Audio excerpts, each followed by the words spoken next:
The government shutdown may be over, but the impact is still being felt. And it will be for some time. Governor Josh Green is joining us live for the full hour to talk about what it means for Hawaii and how we move forward. Spotlight Now starts now.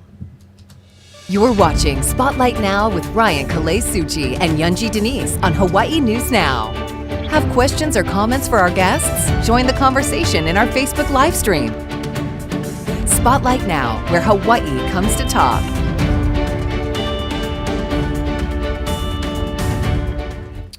Well, aloha, thanks for tuning in here to Spotlight Now on Hawaii News Now. We want to invite all of you who are watching either on air or online to engage with us in this conversation that we're going to be having with the governor. You can head over to Facebook, enter your questions or comments. We will be tracking it throughout the show, or you can also email us here at spotlightnow@hawaiinewsnow.com. And we've been going through the emails. We already have some of those teed up for our guest, and that, of course, is Governor Josh Green. Governor, thanks for being here. Thank you. Let's start off with what we referenced right off the top. The government shutdown is pow, but the impacts are still lingering. All told, what was the impact to the state of Hawaii?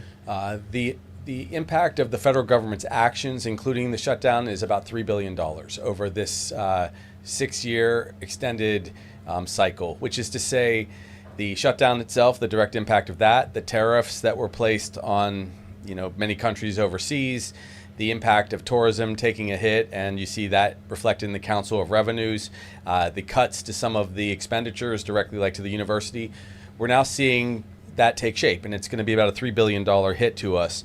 Now, that's over several years, and so I'm doing what a governor needs to do to mitigate its impact, to adjust so that we don't lose jobs, we don't lose services. But you can see that in the moment, we had to take certain action. For example, when the SNAP benefits were not available during the shutdown, people were going to get hungry. They were going to starve in some cases. We had 162,000 people that were going to be affected. So I made the executive decision to come up with $42 million to help those who were hungry. Turns out about 60% of that was ultimately coming from TANF monies, where we have a $400 million reserve. So that was very good. Great work by the Department of Human Services, all of our team there. They did something special, and so we were able to get $250 per person who was approved for SNAP out the door. And then the government reopened. They will get now their actual SNAP benefits from the federal government, and so through the holidays we will not have hunger. But that's just one example of many. And again, I will tell you, it may be more than $3 billion, but it's going to be at least a $3 billion hit, which I will have to make up as governor of a small state. When you look at that and you look at the continued, which is notable, the reliance that every state has on government operations as well as government funding, looking forward, there are some who say this is a temporary fix. This is going to happen again in January, where we could face another shutdown and services being disrupted yet again. How do you navigate that, trying to maybe budget in more money when you're crafting the budget together for the next legislative session, knowing that these could be this kind of situation could be happening again, and the state will have to find more money to support those who are most vulnerable?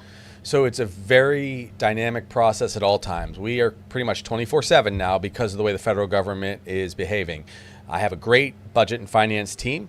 I have a great cabinet. So I just finished cabinet briefings on the budget this morning. Here is the update. We will see another determination on January 7th from the Council of Revenues. They will again do part of the work for us. They are constantly reflecting on what the federal government is doing and how it impacts us, whether tourism dips another percentage point, whether we lose X grant or we lose Y funding for some other program. So that is factored in directly into the budget. So then we know, okay, if we lose a percentage point, it means $100 million. And we have to factor that out over 5 years. Then what we do is we say, how do we protect essential services, food security, healthcare security, public safety? How do we not fire anybody, because that just makes things worse? Then they have to have unemployment. They don't have means for their families. So as we go through January 7th, we'll see that, and we will again make sure the balanced budget exists. That's an obligation I have constitutionally.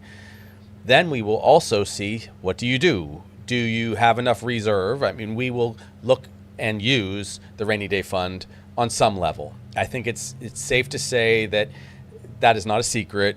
We have $1.58 billion in the rainy day fund. When I started my term a couple years ago, we had $500 million. We advanced that up to over $1.5 billion, now with interest $1.58 billion. I will not be surprised at all if we have to take several $100 million to make sure we keep everything together.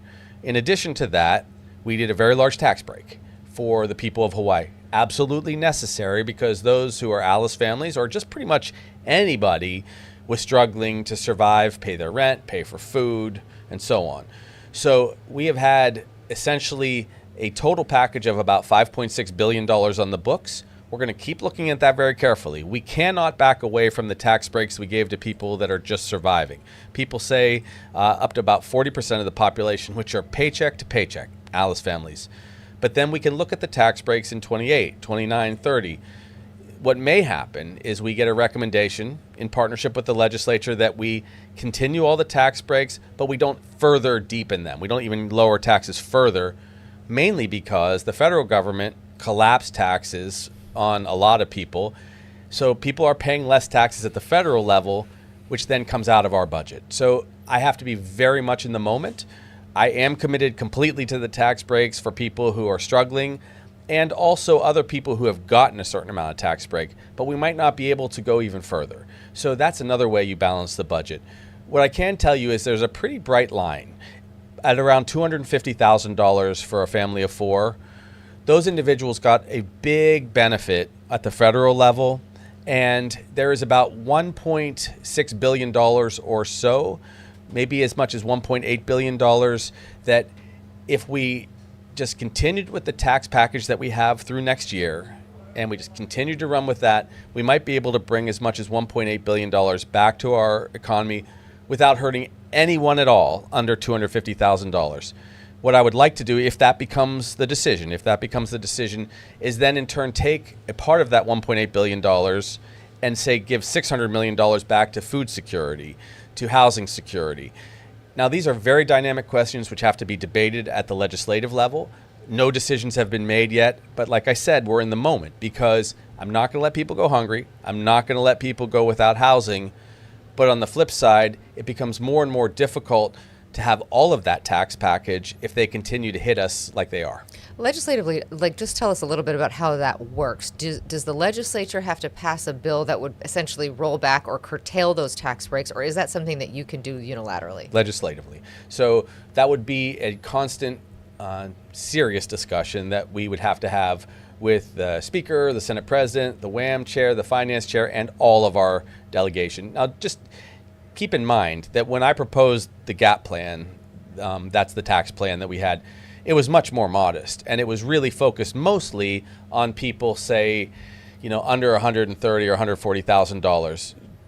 Those who are struggling month to month to pay rent, food for a large family, maybe something to help with education. The legislature was more generous, which was exceptional, and we had the money. Believe me, we had plenty of extra resource until we took this $3 billion hit from downturn in tourism, downturn in federal grants, downturn because of tariffs. All of those things are just realities. And I'm not, pointing a finger at the federal administration in a cruel way. I'm saying they have their policy objectives. They cut, trillions of dollars out of the nation's tax revenues, and it does end up impacting we governors. In fact, I'm headed to a governor's meeting late tonight. I'll fly the red eye coach, by the way, just for those who get interested in that kind of thing. And I'll go for 2 days to meet with governors from across the country, mostly the western states, to discuss how their states are dealing with this, how the health impacts on the Medicaid rolls are going to affect us, all of these things. It is very difficult to deal with the uncertainty that exists at the federal level, but the legislature would have to, approve it. There already has been a lot of discussion about how do you deal with a federal government when they just, shatter the tax burden off of wealthy people? Because we are paying for that in our Medicaid budgets. We're paying for that when they shut down the government. We're paying for that when they don't do food subsidies. So it's a constant balancing act. We're fully capable of balancing it, but people will have to hear from me updates, and I will give them updates absolutely as we make them.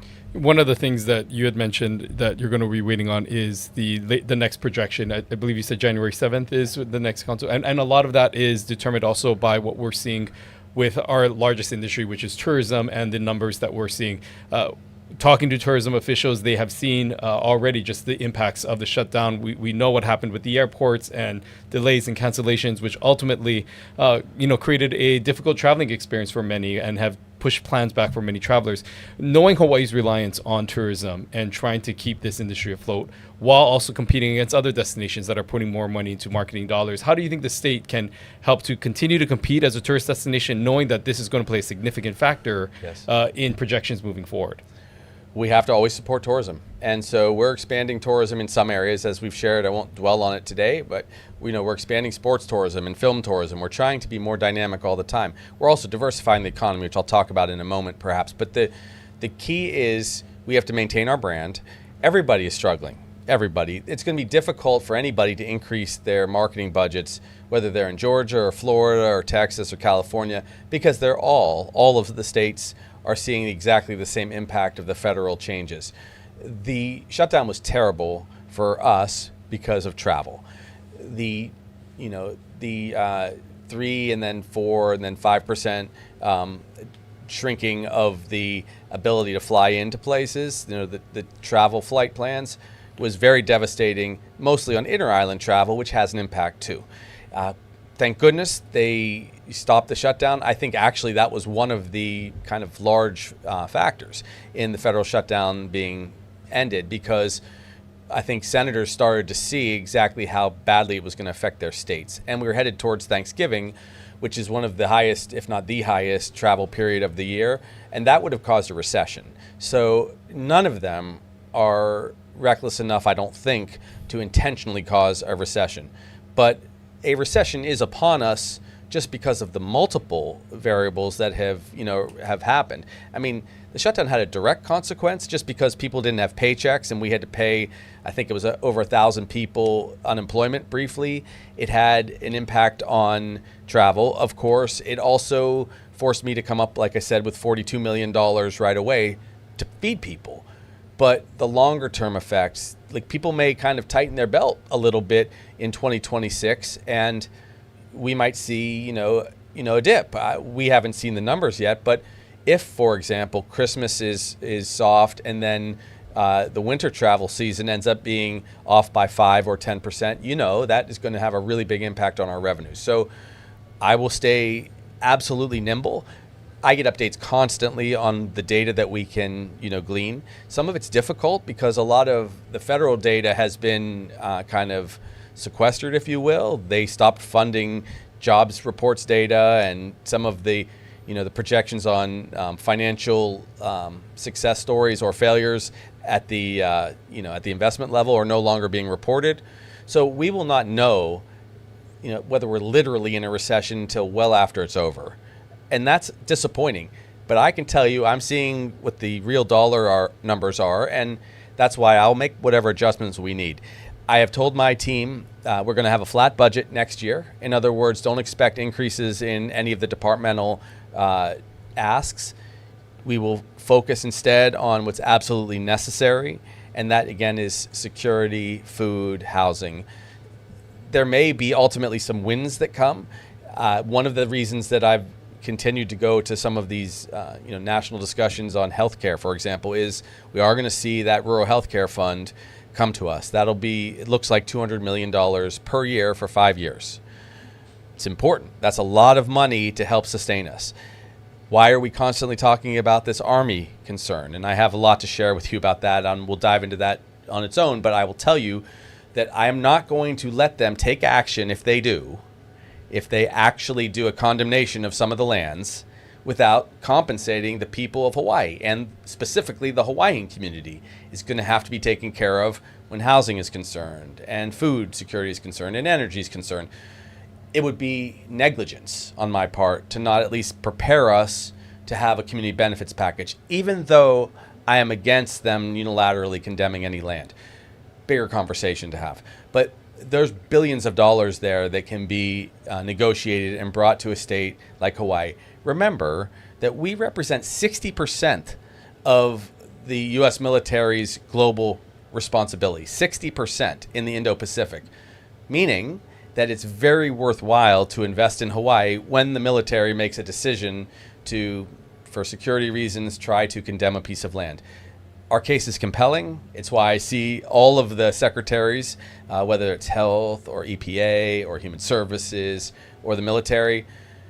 And it's also why you sense frustration in my voice when others say, hey, don't ever talk to them. Hey, don't allow them to treat us badly. Well, look, I have to be pragmatic because, as you see, if I allow a downturn to occur without supplementing our resources, people will go hungry.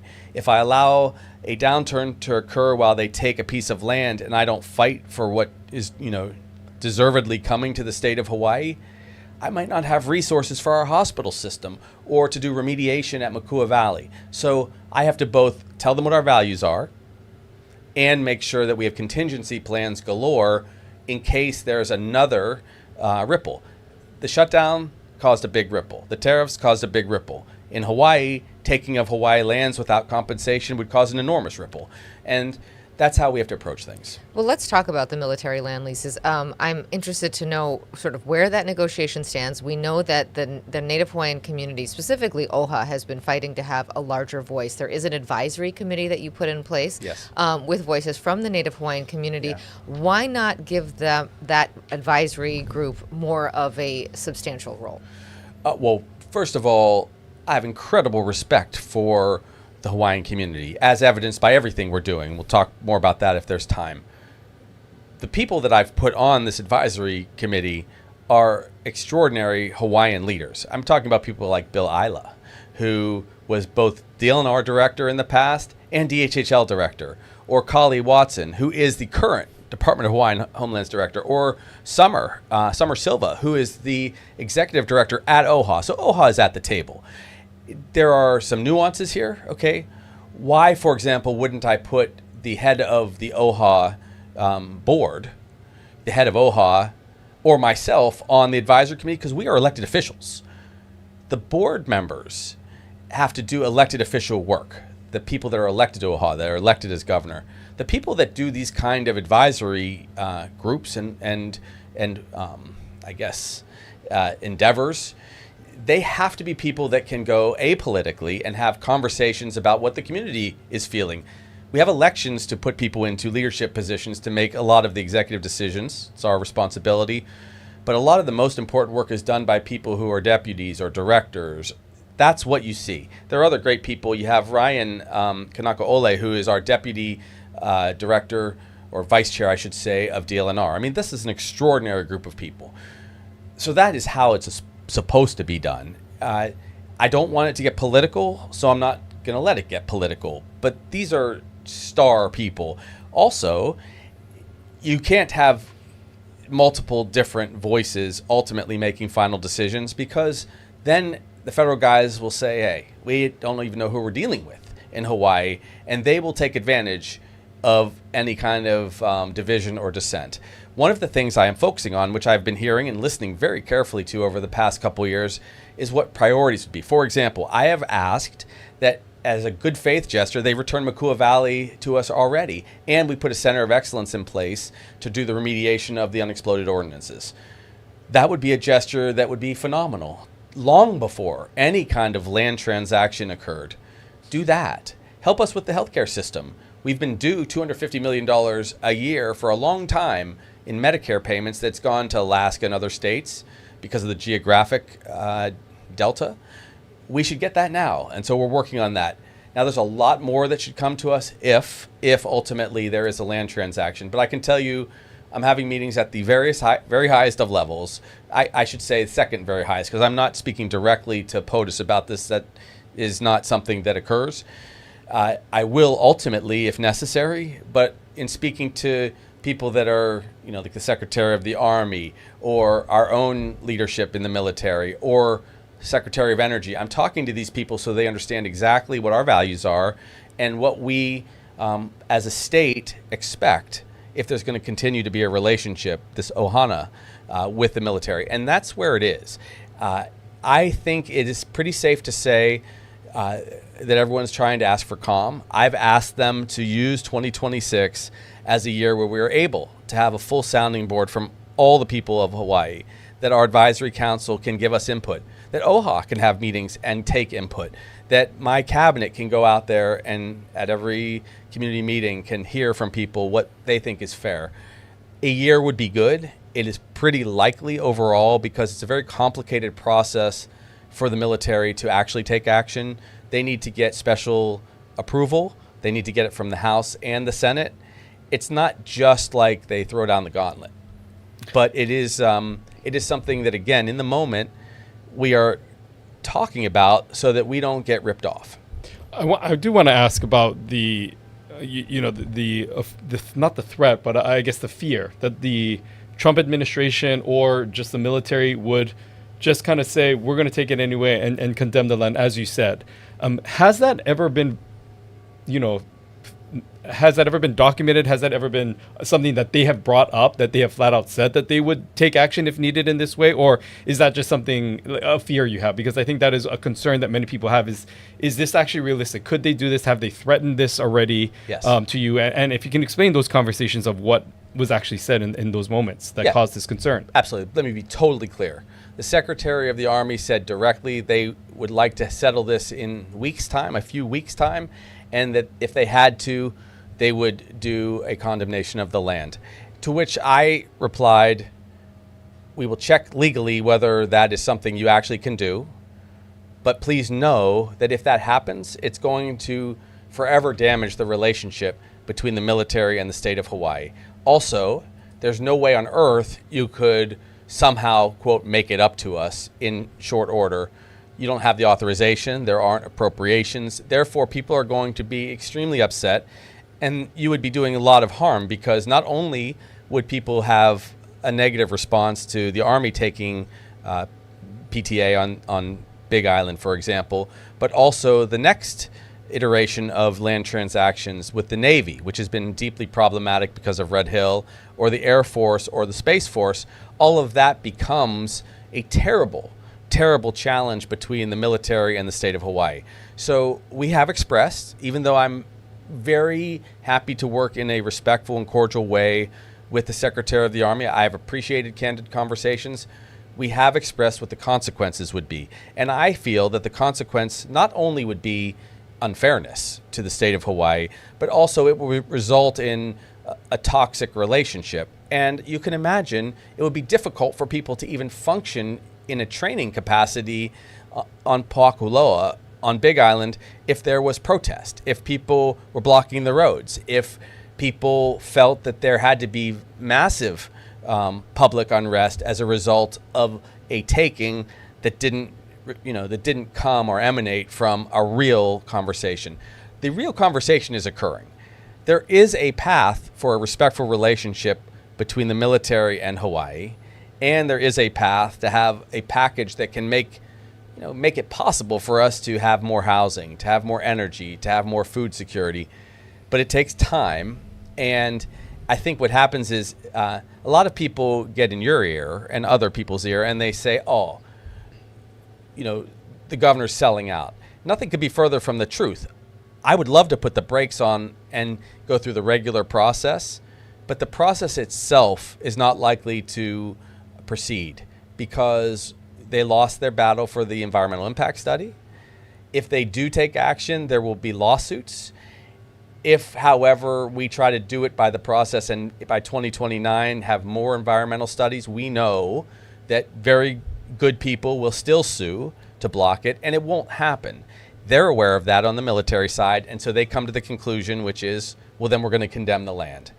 To which I say, okay, if that's your conclusion, work with us. Work with us and see how you can, actually communicate with the people of Hawaii so that we can share with you what would be fair.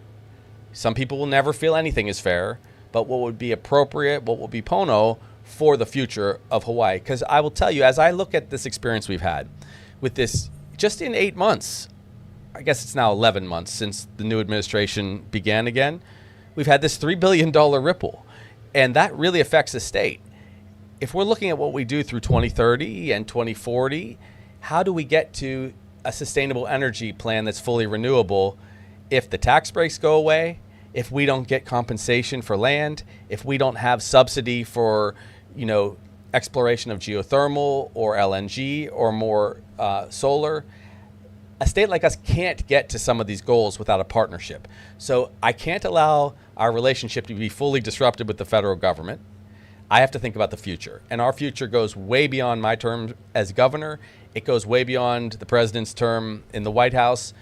It goes to our kids and our grandkids and their kids. So these are large questions about survival economically now, and also setting us up for the next decade. And I think that it's hard for people to see that in a quick story, but that's what I'm working on. I'm working on making sure that we are, the word sustainability comes to mind, that we're sustaining our capacity to get to some of these goals, because we want to be the cleanest state in the country. We want to have the best healthcare system in the country. That's the $250 million of Medicare funds.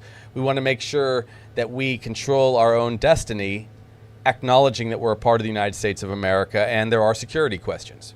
Okay, we're going to take a short break. We got a lot more with the governor when we get back. Stay with us. You're watching Spotlight Now.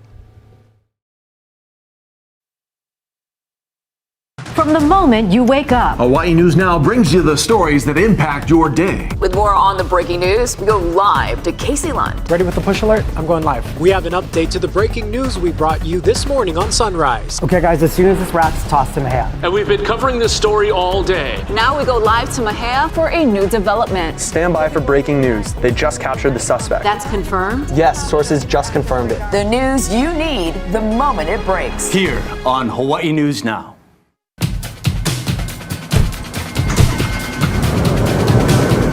First alert traffic is like always having a helpful passenger right next to you. There's a crash up ahead in the left lane. When we see a backup, we'll tell you live on TV. That doesn't look too good. And send an alert to your phone. I'll type, you drive.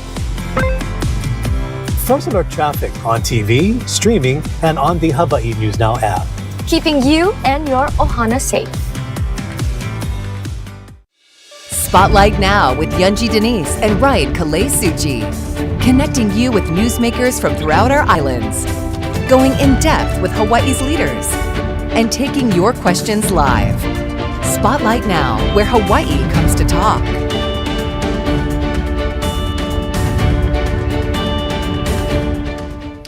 Well, welcome back to Spotlight Now as we continue on our conversation with Governor Josh Green. We want to thank those of you who continue to send in your question and comments. We are tracking them throughout the show, and we hope to incorporate them as we continue on in our conversation. We're going to ask about homelessness because that is something that you guys have written in about. But first, I want to ask about news that broke yesterday, the PUC approving a 25% rate increase on inter-island shipping. We know that so many folks in the state rely on young brothers. So what are your thoughts about, a 25% rate increase? 18% was where it was at, so it's a leveling up, on what already was a pretty substantial increase. But even with that increase, the Young Brothers says it expects a financial loss topping $6 million, even with this approved higher rate. What are your concerns about the solvency of this company and something that we rely on so greatly in our state? It's critical to us. I was a neighbor island guy for almost the entire time I've been in Hawaii. You have to have the goods going back and forth between Oahu and the neighbor islands. For an individual, it feels like way too much. It hurts. The PUC had to approve it, they felt, because if they went bankrupt, if Young Brothers went bankrupt, it would cause a much worse problem. It was already going to be 18%, and they added 7% so that they, again, stay afloat and continue to deliver our services. For perspective, that's about a $25 million total increase, $25.1 million spread out over the entire state of need. So we have 1.4 million people. It will not suddenly double or triple costs for people. If it does, we're going to look into that. We're not going to let that happen. But it will cause, additional affordability hardship. The truth is, things have gotten more expensive. Fuel has gotten more expensive. It's why I'm working to try to have an energy plan that lowers our costs. One of the reasons I'm trying to compromise, for example, on LNG, I know it stings for someone who's a true environmentalist, is because people can't afford to get their products, and we need to lower the energy costs and fuel costs. So what we're doing now is we're holding them more accountable. There's going to be a freeze-out period where they're not allowed to come in for asks for some years. I think it's 2. There's also going to be a process going forward where we debate this thing called WICI. And what WICI is it in these kind of circumstances allows for a small increase per year so that we never have to have this kind of increase, like 25%. Now, they haven't had an increase for a while because I think we were all just trying to hold on as we went through first COVID and then when we went through the Maui wildfire, which also had a big effect on our state. We've dealt with a lot of heavy-duty challenges in the last few years. All of these things are coming home now, and this was the latest of them. We are going to continue to try to support people who are, struggling. Again, that comes back to why do we cut taxes for people who are in the middle class and the working class that are really struggling? Because we know that they have higher costs of living for food. Why, when I adjust the tax code in the out years, if the legislature agrees with that plan, why will I put in some benefits for like food subsidies or housing subsidies or childcare subsidies? Again, these are the very individuals that are least able to absorb some increase in costs for shipping, especially on the neighbor islands. But I'm not going to say it doesn't hurt. It does. I went and met with some of their leadership, and I expressed to them that we have to do better. And they know it. They've changed out a lot of their leadership. They understand that they can't keep coming back to the taxpayers to pay for these extra rates. And so we will see. But our PUC, which is now going to need a new person, we have 2 of our 3 PUC leaders there now. One person just retired and moved on. I have to choose the next head of the PUC, and I'm going to pick someone that has consumer advocacy in mind, because this, along with energy questions, it's very real for people. Well, we have a bunch of topics that we want to get to, so we're going to just kind of be popcorning around here from issue to issue, and we want to bring up homelessness, which we have a question that was submitted by Gail, who asked about the process in which you are considering when making emergency proclamations. The question asks, homelessness has been a long-term ongoing challenge for Hawaii. Why was the emergency proclamation chosen as a response to such a persistent issue? And what is the specific end goal of this emergency proclamation in addressing homelessness? So, broad question about just the use of power to address this issue when it's something that we've been facing for a while. Right. There were, more than 5,000 people persistently unsheltered homeless across the state. They were suffering. People were dying at a rate of 1 a day. And our costs were hundreds and hundreds of millions of dollars a year against our Medicaid budget, which was a crisis unto its own. So we were unable to expedite the building of villages, Kauhale villages, before I became governor. We only had done 1 when I was lieutenant governor because I didn't have the authority to do anything. And now we've built 24 of them under the emergency proclamation. We've had over 1,800 people that are homeless and unsheltered get care. Their costs drop from about $80,000 per person down to closer to $20,000 per person per year because they have shelter. We have spent monies, but we've done so much more for people than just letting them go to the emergency department and spend, the Medicaid budget in the state of Hawaii is like $4.5 billion a year. We've spent a tiny fraction of that on this solution. And interestingly, this was challenged. It went to the Supreme Court. They validated that this problem, homelessness, was an emergency because if I let it go unchecked, you would see a huge part of our Medicaid budget be consumed by a very small number of people. Historically, about 3.6% of our Medicaid population was consuming 61% of our Medicaid dollars. So imagine 61% of $4.5 billion. That's over $2 billion by just a couple thousand people. So that is an emergency. I know it's hard for people to see it in those terms if they're not the governor or a senator or a director of a department. That's why it's an emergency, because if I let these problems just float and drift, they destroy other parts of our state. I'm going to use this emergency proclamation through the first term. I expect to move away from it if I'm asked to serve a second term. The reason is I can get to about 30 kauhale by the end of this term, and then in the out years, if I have them to serve, I will expand those services at each of the 30 kauhale by 10 or 20% and just let them grow organically and get more homeless off the street. Because I think you've heard by now, we're worried that a higher percentage of people that are homeless in the state have come from out of the state. We're trying to be compassionate and have a return to home program. I think we did 150 people last year. That's important. We may have to do a lot more of that, but I can't allow people who end up homeless because they've lived here for a lifetime and are poor or struggling with addiction or mental illness. I can't let them get hurt on the street, can't let them hurt others on the street, and I can't let them devastate the Medicaid budget. I know, again, that I probably haven't said that enough to people that directly, but that is a very serious reality when you're seeing a $3 billion hit from the feds.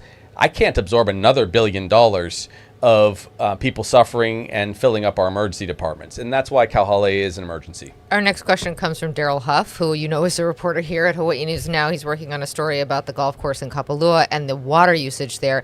He says environmentalists say your land director, Don Chang, illegally allowed the Kapalua golf course to use potable water on the course. Do you support that? If not, what? And generally, what is the solution to the conflict you see there? Do you need to intervene to keep this course viable for professional golf? It is a huge balance. Our top priority for use of water in West Maui is for homes, period.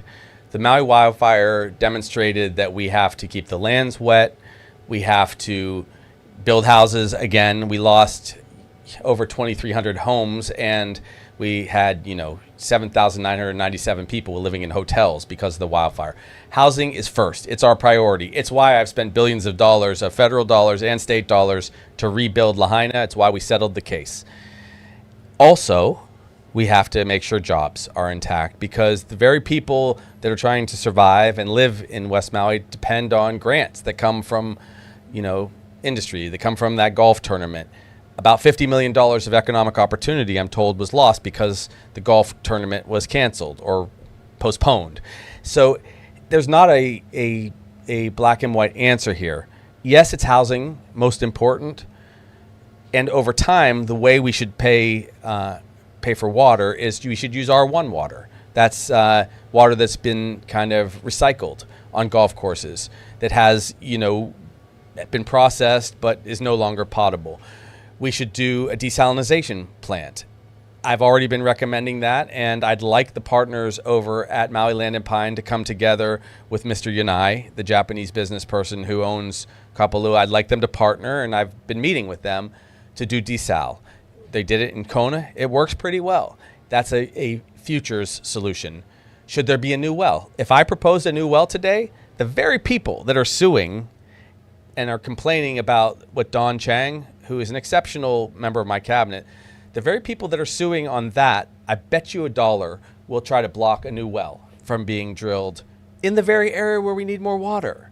So this is a long-standing conflict that I will tell you, some of the people that block water or sue to stop water from being distributed, they're deeply traumatized, of course, because their water has been taken over the years. But the solution is not to do nothing and to stop progress in building of housing. The solution is actually to get more water.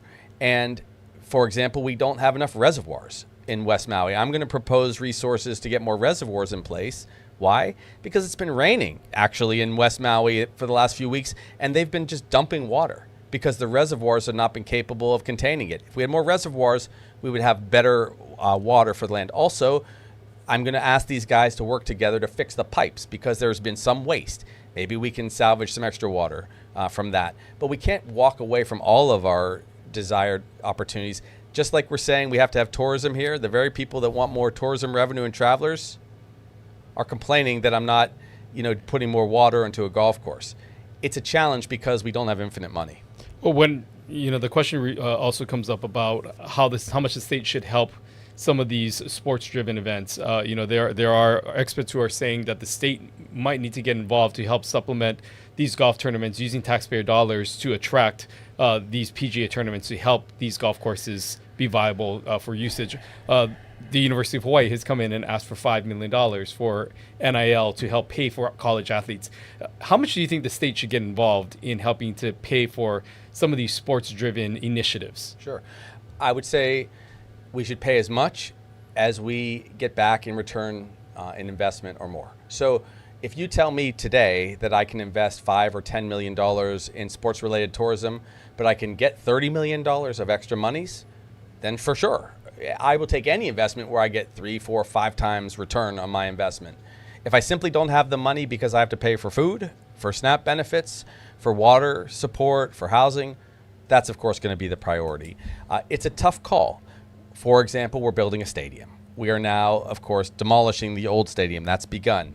A lot of people are going to say times have gotten so tough You had to spend $42 million to feed those who are most vulnerable. How can you build a stadium? Well, that stadium over time should generate billions and billions of dollars of jobs, new tourism, extra economic growth, diversification. That's how you have to approach these things. But every one of these decisions has to be measured based on what the return will be, and also just what people want in their lives. People in general want some entertainment.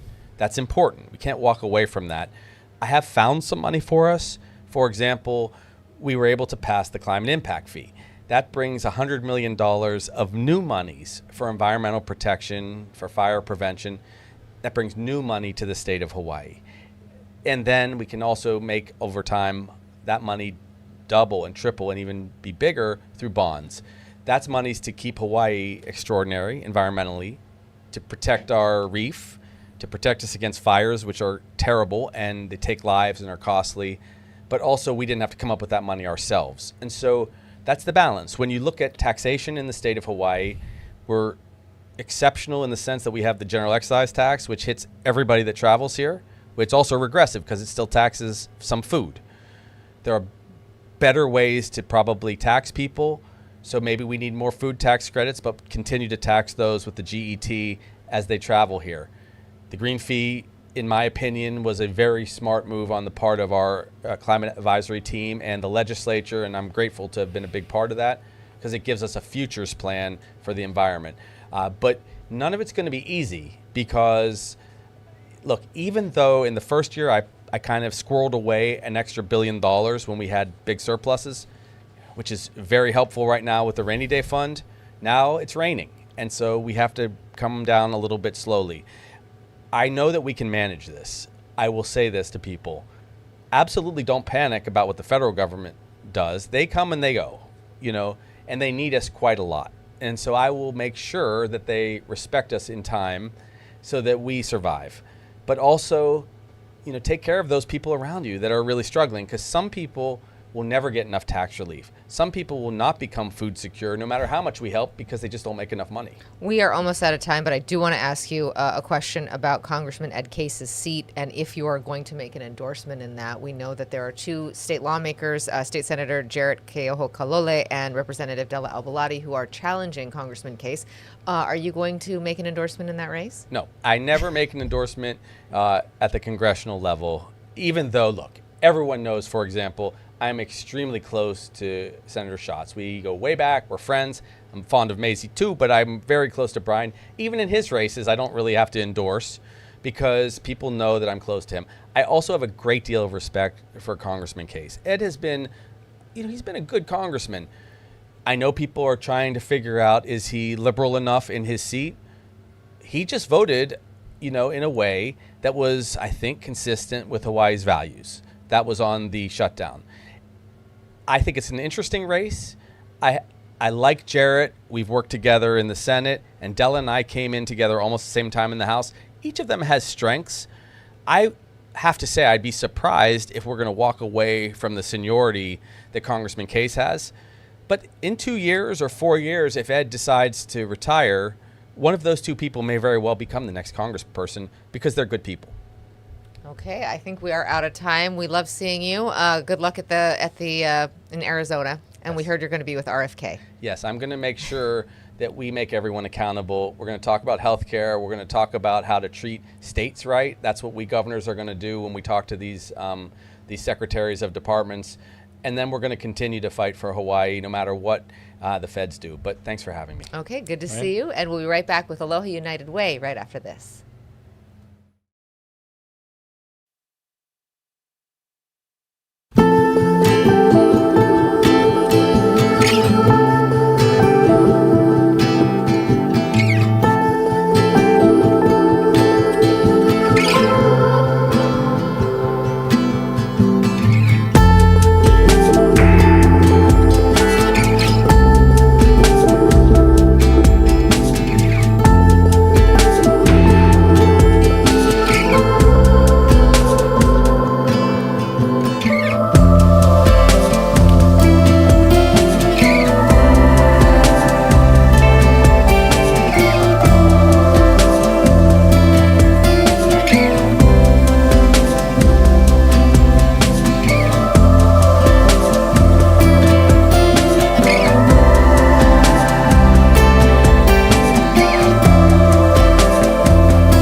Well, welcome back to Spotlight Now. As we shift over to our community spotlight, it is a segment that we are partnering with Aloha United Way, an organization that continues to do a lot of work in our community, especially right now during this time. Yeah, we just got through the government shutdown, and we know that our resources here in Hawaii were strained. So many people turning to 211, which is why we've invited King Zelee, 211 Program Manager at Aloha United Way. For folks who are not familiar, 211 is basically the resource hotline. Tell us what 211 is. Well, 211 literally is a 3-digit number you can call, just like 911. You can dial 211 for community-related referral services. So if you need information for help when it comes to like food, housing, shelter, rent, any kind of help that you need, you can call us. If it's not an emergency, we can try to connect you to those community resources.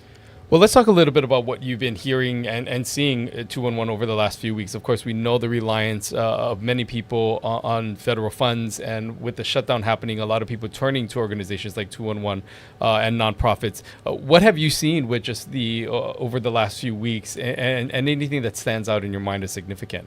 Well, at 211, we always have a steady call volume, and during times of economic strain or community local disasters or just seasonal change in general, we see a huge increase in uptake when it comes to those.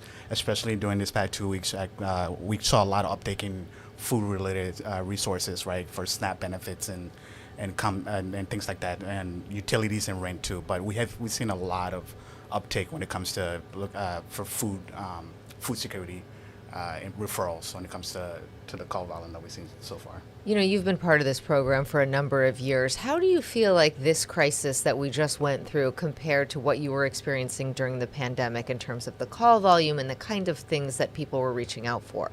Well, we call this pandemic level call volumes. I like to say before the pandemic, right, we had a very steady call volume of around 50 calls per day. During the pandemic, that ballooned over 500. At one point, there was a 3,000. We answered three. I got on a call, got on the lines to answer those calls as well.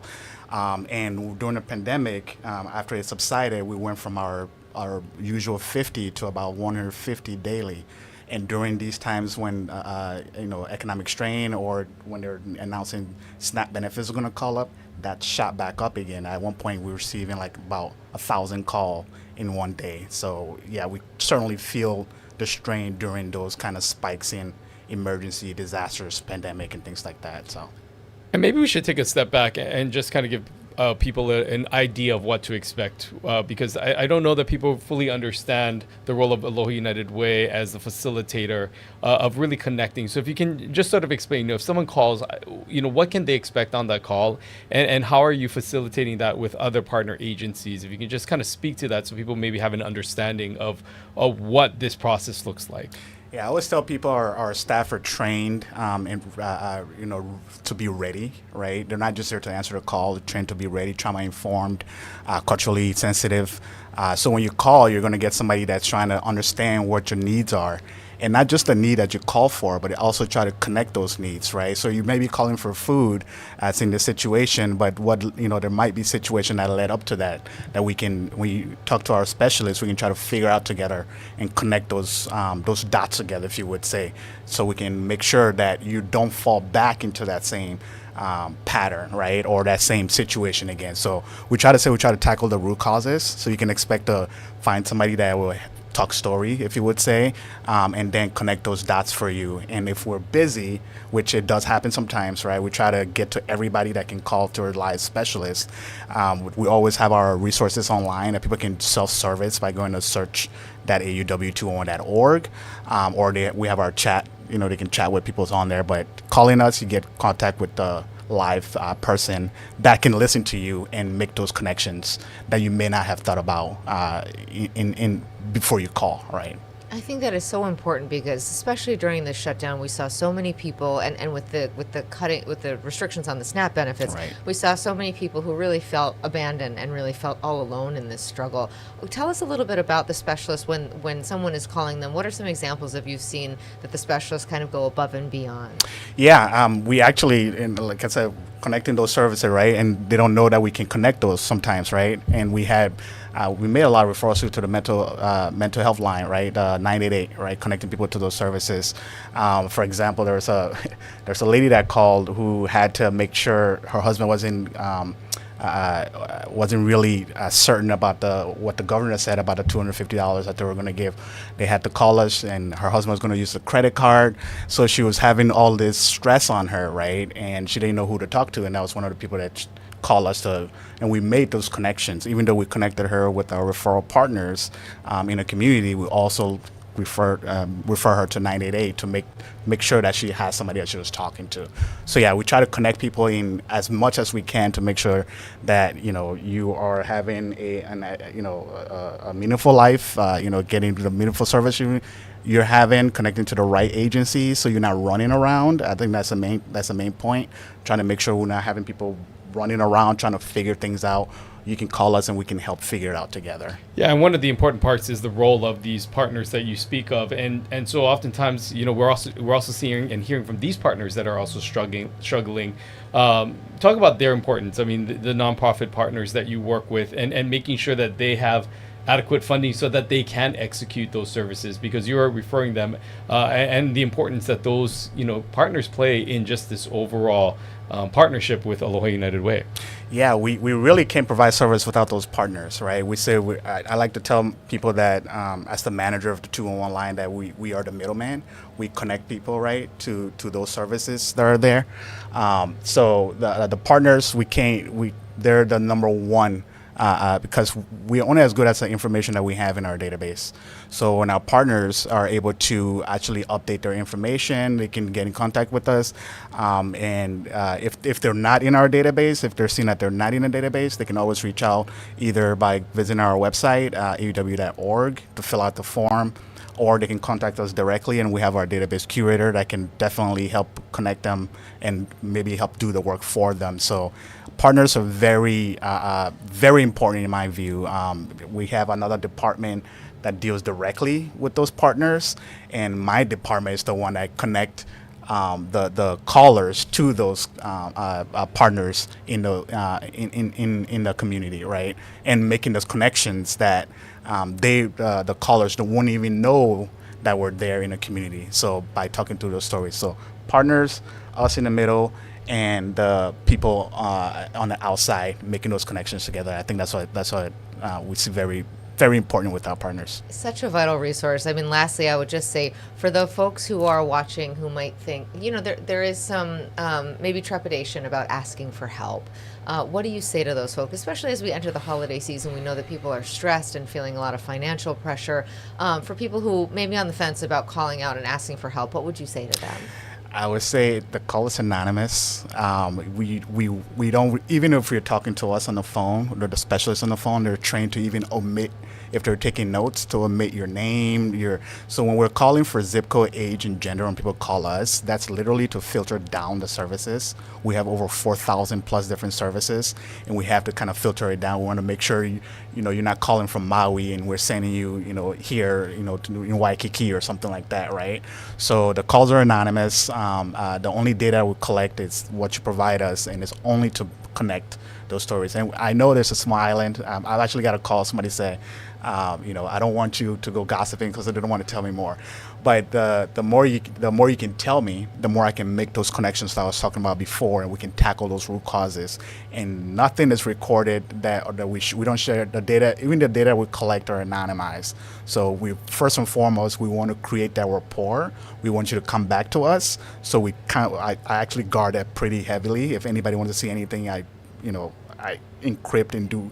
Even my boss can get those names out of me, right? So we're very big on the anonymity of that service. Unless of course, if we're connecting to your Snap, we will get your consent, and just like that, right? We're trying to be very anonymous. Yeah, that resource is so vital. King Zelee, thank you so much for being with us today. Remember, the number is 211 if you or someone you know needs some help. We'll be right back.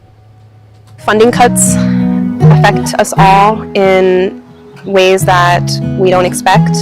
It all trickles down. There is an unprecedented number of families who have been seeking our services for the first time. Kapuna really rely on our meals to sustain them. everyone deserves the opportunity to select the next meal that they're going to have. These are basic rights. And so we scramble, we do whatever we can, but that's what keeps us going, is wanting to help. From the moment you wake up. Hawaii News Now brings you the stories that impact your day. With more on the breaking news, we go live to Casey Lund. Ready with the push alert? I'm going live. We have an update to the breaking news we brought you this morning on Sunrise. Okay, guys, as soon as this wraps, toss to Mahia. And we've been covering this story all day. Now we go live to Mahia for a new development. Stand by for breaking news. They just captured the suspect. That's confirmed? Yes, sources just confirmed it. The news you need the moment it breaks. Here on Hawaii News Now. Spotlight Now with Yunji Denise and Ryan Kalei Suchi. Connecting you with newsmakers from throughout our islands. Going in depth with Hawaii's leaders. And taking your questions live. Spotlight Now, where Hawaii comes to talk. Well, again, we want to thank the governor for coming on this program. A lot covered there. If you miss any part, make sure you head over to hawaiinewsnow.com. You can catch a full interview with the governor as he continues to address some of the pressing issues that face the state, including what just happened with the government shutdown. And next week, we'll be talking to Congressman Ed Case along with Prosecutor Steve Alm. Send your questions to spotlightnow@hawaiinewsnow.com. We'll see you then.